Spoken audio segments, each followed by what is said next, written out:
آپسی میٹنگ میں یہ فیصلہ ہوا کہ اگر ہم یہ کہیں بھی کہ کر لیا گیا ہے، اگر ہم یہ بنا بھی دیں کہ یہ کنسٹرکشن ہے، یہ تیار کیا گیا ہے، تو پھر ہمیں یہ ماننا ہوگا کہ جس نے تیار کیا ہے وہ سب سے اونچی زبان والا ہے، سب سے اونچی فصاحت والا ہے، سب سے بڑی بلاغت والا ہے۔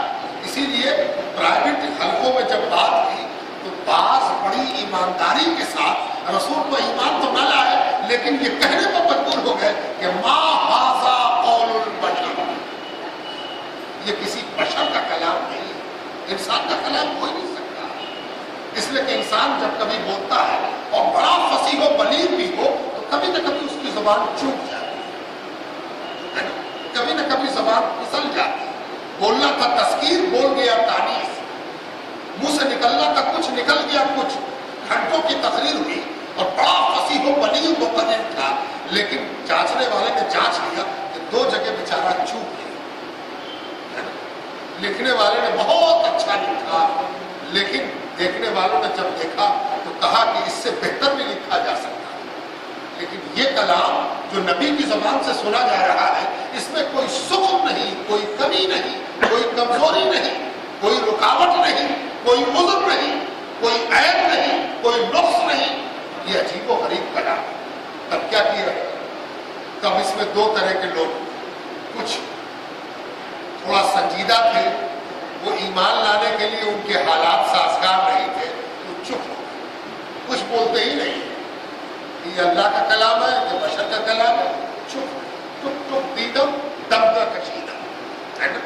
دوسرے وہ تھے جنہوں نے ہٹ دھرمی اور ٹھٹائی کے ساتھ کہا کہ یہ نبی نے، رسول نے افترا کر لیا، پیدا کر لیا، بنا لیا، ٹھٹائی کے ساتھ یہ بات کہہ رہے ہیں۔ اگر ان سے کوئی پوچھے کہ بھائی اس کے لیے آپ کے پاس کیا دلیل ہے، اور نبی نے بنا لیا، نبی تو وہ کہیں گے نہیں، محمد نے بنا لیا صلی اللہ علیہ وآلہ وسلم، انہوں نے بنا لیا، گڑھ لیا، تیار کر لیا، کنسٹرکشن ہے ان کا، تیار کیا ہوا ہے، تو اس کے پیچھے کیا دلیل؟ کچھ نہیں، وہ دلیل نہیں، یہ ٹھٹائی ہے، بولنا ہے، بول رہے ہیں، اور وہ اس کے عادی بھی نہیں ہے کہ اپنے بولے ہوئے پر دلیل لا دیں، اس لیے کہ وہ تو سردار ہے، مالک ہے، لوگوں کی چمڑی کے مالک ہے، لوگوں کی جانوں کے مالک ہے، ان کو کہ کون پوچھنے والا ہے کہ تم کیوں ایسی بات کہہ رہے ہو؟ اور یہ تو ہوا زبان کا مسئلہ، یعنی قرآن کی زبان اور بیان کا مسئلہ ہوا۔ اب دوسرا مسئلہ آیا کہ قرآن میں جن عناوین اور جن ٹاپکس پر گفتگو کی گئی اس پر بھی کفار مکہ اپنا ری ایکشن دیتے ہیں، ریئیکٹ کرتے ہیں۔ وہ کیسے کرتے ہیں کہ پہلی چیز جو قرآن نے زوردار طریقے سے بیان کی وہ ہے توحید، اللہ رب العزت کی وحدت، وحدانیت، توحید، اس پر بھی مذاق اڑ رہا ہے، مذاق اڑایا جا رہا ہے۔ اور دوسری چیز جس پر سب سے زیادہ مذاق اڑایا جا رہا ہے وہ ہے عقیدہ آخرت، مرنے کے بعد دوبارہ زندہ ہونا۔ ان دونوں اڑتے ہوئے مذاق کی یہ صورت آئینہ دار ہے۔ توحید کا مذاق کیسے اڑ رہا ہے اور عقیدہ آخرت کا مذاق کیسے اڑ رہا ہے، یہ سب یہاں آ رہا ہے۔ اور یہ اس دور میں صورت نازل ہو رہی ہے جب توحید کا بھی مذاق اڑ رہا اور عقیدہ آخرت کا بھی مذاق اڑ رہا۔ اور ساتھ ساتھ یہ بھی یاد رکھنا چاہیے کہ نبوت کے حوالے سے کفار مکہ کوشش کر رہے ہیں کہ ان لوگوں سے تعلق قائم کریں جن کو یہ دعویٰ ہے کہ ہم پہلے سے نبی والے ہیں، یعنی یہودی اور عیسائی۔ ان سے وہ رابطہ کرتے ہیں، ان سے پوچھتے ہیں کہ تم تو نبی والے ہو، ذرا بتاؤ ہمیں نبی کے شن گن کیا ہوتے ہیں، لکشن کیا ہوتے ہیں، اور تم بھی ان کو نہیں مان رہے ہو تو کچھ سکھاؤ کہ ان کو کیسے ہم کنٹراڈکٹ کریں، ان کا انکار کریں، ڈینائل کریں، کیسے کریں، اس کے بارے میں تم ہم کو بتاؤ۔ یہ وہ سچویشن ہے جس سچویشن میں یہ صورت نازل ہو رہی ہے۔ اب اس میں چونکہ دوسرے رکوع میں جا کے آپ کو سجدے سے ملاقات ہوگی جس کی بنیاد پر اس کا نام پڑا، اصول اور قاعدہ یہ ہے کہ قرآن میں جو صورتیں ہیں ان کا نام صورت میں آئے ہوئے کسی ایسے لفظ پر رکھا گیا ہے جو اللہ اور رسول کے نزدیک انوکھا ہے، دوسرے الفاظ کے مقابلے میں قابل تذکرہ ہے، اسی لیے اس کو عنوان بنا دیا گیا۔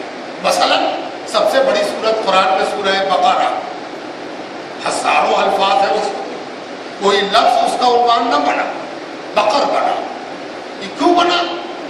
इसका राज धीरे धीरे खुलता जाएगा और इंसान जैसे जैसे शऊर व आगाही का सफर तय करता जाएगा, राज हाय इलाहिया उसका खुलते जाएगा। उसी तरीके से इस सूरत का नाम सूरतुस सजदा इसलिए रखा गया कि इसमें दो खूबी है। पहली बात यह कि इसमें सजदे का लफ्ज आया है, और दूसरे ये कि इसमें सजदा करना है ना। और तीसरी एक वजह और है कि इसमें मोमिन की वो सिफत बयान की गई है जिसमें सजदा सबसे नुमाया।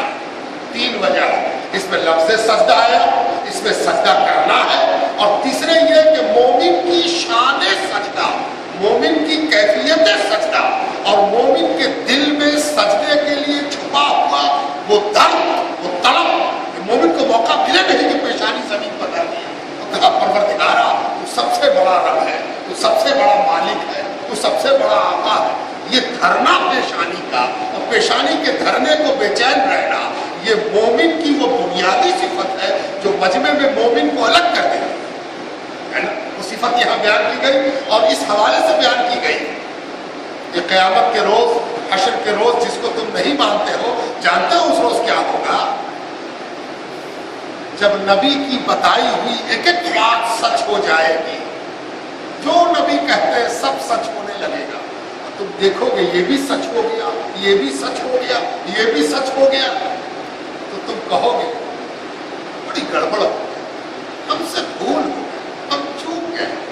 अच्छा ऐसा करता परवरदिगार कि एक दिन की जिंदगी दे देता और फिर पलटा देता तो हम इस नबी पर ईमान ले आते और जो जो ये कहते थे सब मान लेते, किसी का इनकार न करते। हाय हाय अफसोस अफसोस, एक दिन की जिंदगी मिल जाती, थोड़ा देर और मिल जाती जिंदगी तो हम ईमान ले आते और कहते हे नबी ये बात आप जो कहते हो सब सच है, कुछ का इनकार न करते। ये तो उनकी कैफियत होगी जो मानते नहीं, और जो मानते हैं उनका हाल सुनो। तो उनका हाल ये है कि जैसे जैसे उन पर नबी कुरान सुनाता है वो कुरान को सुनते हैं, उनका दिल उस पर मोहर लगाता है। हाँ ये अल्लाह का कलाम, हाँ ये सच्चा कलाम, हाँ ये आफाकी कलाम, हाँ ये जावेदानी कलाम है। और उनका दिल चाहता है कि परवरदिगार का कलाम सुन के जरा परवरदिगार का सजदा तो बजा लाए। तो उनकी पेशानियां झुक जाती हैं और खाक आलूद होकर अपने बंदे होने का इकरार करती है और उस माबूद की वहदानियत का इकरार। ये दो सिफत इस सूरत में बयान की गई जो आइंदा रुकू में आपको बयान करने वाले सुनाए। यहाँ वजह तस्मिया के तौर पर मैंने ला दिया ताकि इस सूरत का नक्शा और चेहरा आपके नजर में वाज़ेह हो जाए ताकि आगे हम पढ़ सकें। चलिए अब सूरत में दाखिल होते हैं। अऊज़ु बिल्लाहि मिनश शैतानिर रजीम, बिस्मिल्लाहिर रहमानिर रहीम। अल्लाह के नाम से जो बड़ा रहमान है और रहीम है, बड़ा रहम करने वाला, बड़ा कृपालु, बड़ा दयालु है ना। रहमान तो दया, कृपा, रहम, मेहरबानी, फजल, एहसान, अता, बख्शिश और नवाजिश वाले का नाम है। और रहीम में तकरार है, ये तकरार भी बड़ी अहम है। हम एक दिन आप पर मेहरबानी कर देंगे लेकिन दूसरे दिन अगर लक्षण खराब देखा तो मेरी रहमानियत का पानी सूख जाए, फिर आप हमको रहमान नहीं देखिए। हम आप पर बड़े मेहरबान हैं, हमने मेहरबानी की, लेकिन कल आपने मेरी मर्जी के खिलाफ कुछ कर दिया तो मेरी मेहरबानी का सोता सूख गया। परवरदिगार वैसा मेहरबान नहीं है, वो लगातार मेहरबान है, कर्म कर रहा है, कर्म करता ही जाता है ना। वैसा मेहरबान है कि जिसकी मेहरबानी का सोता सूखता नहीं। नाफरमानी किए जाओ, मेहरबानी का बादल बरसे जाए, है ना। वो है रहीम।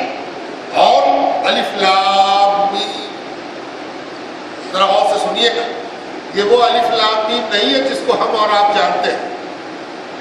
सबसे ज्यादा अलिफ लाम मीम जिसको हम जानते हैं आम आदमी, उलमा को छोड़ दीजिए, हुफ्फाज को छोड़ दीजिए, कुर्रा को छोड़ दीजिए, तो जहाँ अलिफ लाम मीम पढ़ा जाता था वो कुरान शुरू हो रहा है।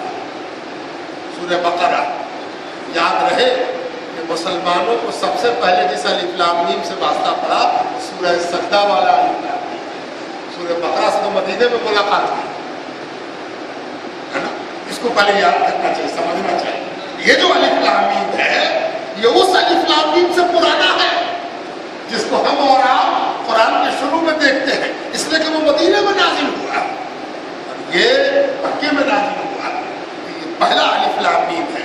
और अलिफ लाम मीम को सुनते ही ज़हन में जो एक सवाल उठता है कि ये क्या चीज़ है, अलिफ लाम मीम ये क्या चीज़ है, तो जाहिर है कि ये सवाल सबसे पहले वही पैदा हुआ है ना। और गज़ब की बात है कि इसमें ऐसा रोब है, ऐसा दबदबा है, ऐसा सैंक्शन है कि इसने काफिरों की ज़बान तोड़ कर दी। मैंने अब तक खंगालने की कोशिश की कि काफिरों ने बहुत सी चीज़ों पर एतराज़ किया, तो हुरूफ मुक़त्तिआत पर एतराज़ किया कि नहीं किया। अलिफ लाम मीम साद हा मीम ऐन सीन क़ाफ, है ना, साद। तो कुफ़ारे मक्का के रिकॉर्ड्स चेक करने से पता चलता है कि इस पर इतराज़ उनका बहुत कम है, ना के बराबर गुम है ना। जरा देखिए तो ये वो अल्फाज है जिसका माना सिर्फ परवरदिगार जानता है और उसके रसूल जानते हैं। रसूल को अल्लाह ताला ने इल्म दिया है, अल्लाह का इल्म ज़ाती है और रसूल का इल्म अताई है, अता किया है। सरकार तो आलम जानते हैं, इसलिए कि अल्लाह ने उनको जलवाया है और बताया है ना, इसके अलावा कोई नहीं जानता। लेकिन एक बात है कि न जानने के बावजूद इन हुरूफ मुक़त्तिआत में एक खास किस्म का मरऊब करने वाला, अपना असर छोड़ने वाला असर है। अलिफ लाम मीम कोई नहीं जानता इसका सही माना क्या है। मुफस्सिरों में से बाज़ ने कुछ अटकलें लगाई हैं, गेस किया है, कुछ क़यास किया है, लेकिन क़यास, इम्तिहान, अटकल, ये सब चीज़ें हर्फ आखिर नहीं है कि उसका तस्करा किया है। ये अलग अलग सोच है, ऐसा माना हो सकता है, में भी हो सकता है, तो हो सकता का जिक्र करने हमारा नहीं जवाब। हमारे लिए ये काफ़ी है कि ये वो हुरूफ है जिनका माना परवरदिगार जानता है और सरकार दो आलम सरवरे कायनात सल्लल्लाहु अलैहि वसल्लम जानता है। कोई दूसरा उसका सही माना नहीं जानता। लेकिन एक बात है कि याद रखना चाहिए कि जब हदीस में कुरान की तिलावत के सवाब का जिक्र हुआ तो कहा गया कि इसका सवाब इसकी क़िराअत में इस कदर है कि कोई अलिफ लाम मीम पढ़ता है तो भी उसका अजर पाता है। यानी ये ना कोई समझे कि इसका तो कोई मफहूम माना हम जानते नहीं है, तो इसके पढ़ने का फ़ायदा होगा कि ना होगा। आम आदमी को छोड़िए, हाफिज़ साहब, मौलाना साहब अलिफ लाम मीम कुछ नहीं जानते इसके बारे में, फिर भी पढ़ना तो सवाब होगा कि नहीं होगा। सवाब तो इस कदर होगा कि अलिफ का अलग होगा, लाम का अलग होगा, मीम का अलग है ना। हाँ, ये है सवाब का मामला। तो अलिफ लाम मीम और मुफस्सिरीन की मुत्तफ़िक़ा इजमाई राय ये है कि कुरान करीम में जहाँ जहाँ भी हुरूफ मुक़त्तिआत से सूरतों का आगाज़